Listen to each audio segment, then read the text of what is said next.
대통령이 정홍원 총리를 위임했습니다.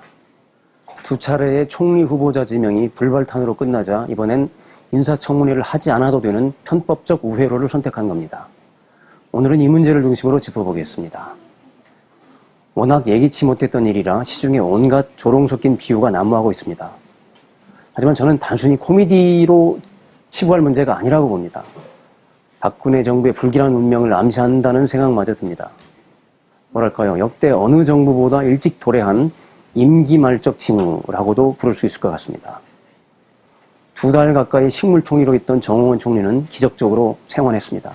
하지만 박근혜 정부는 그야말로 식물정부 신세가 될 위험이 커졌습니다.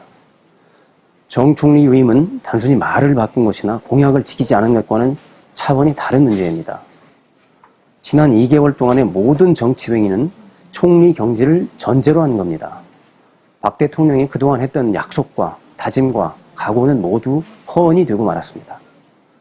국가 개존이 관피와 착고리니 하는 말들도 이제 별로 씨알이 먹히지 않게 됐습니다. 국정이 뒤죽박죽 엉망이 돼버린 꼴입니다. 앞으로 박 대통령이 무슨 말을 해도 별로 영이 서지 않을 겁니다. 더구나 정 총리는 세월호 참사로 대통령 대신 책임을 지고 그만둔 사람입니다. 박 대통령은 세월호 참사에 대한 자신의 최종 책임을 인정한다고 담화문에서 밝힌 바 있습니다. 이제 정 총리를 위임했으니 그렇다면 대통령이 직접 책임을 져야 하는 게 아니냐, 이런 요구가 나와도 대통령 별로 할 말이 없게 됐습니다. 박 대통령이 단순히 후임자를 찾기 어려워서 정 총리를 위임했다고 저는 보지 않습니다. 박 대통령이 오기를 부리거나 국민에게 어깃장을 놓으려고 총리를 위임했다고 생각하지도 않습니다. 박 대통령의 처지가 그렇게 여유롭고 한가한 처지가 아닙니다. 저는 박 대통령이 굉장히 위기의식을 느끼고 있다고 봅니다. 2명의 총리 후보자가 있다는 악마였는데 여당 내부의 제동이 결정적이었습니다. 여권 내부에서조차 대통령의 통제권이 제대로 작동하고 있지 않는 상황입니다. 사람이 궁지에 몰리면 잔뜩 웅크리고 수세적으로 변하는 경우가 많습니다. 정 총리를 위임한 것은 일종의 수비형 진영을 짠 거라고 봅니다. 어쨌거나 현상 유지라도 해보자는 것이죠. 이토록 책임론이 분출하고 있는데도 청와대 김기춘 비서실장 그대로 위임한 것도 마찬가지라고 봅니다. 저는 정 총리를 위임한 것이 이제 앞으로 엄청난 후폭풍을 불러일으킬 거라고 생각하고 있습니다.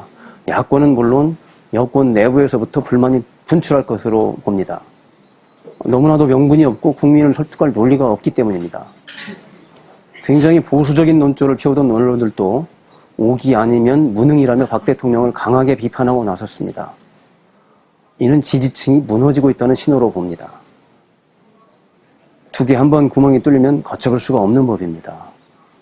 이번 일은 박 대통령을 대신해 어느 누구도 대신 책임을 짊어질 수 없는 문제입니다.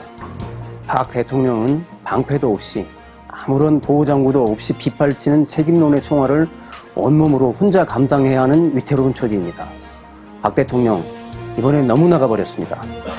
감사합니다.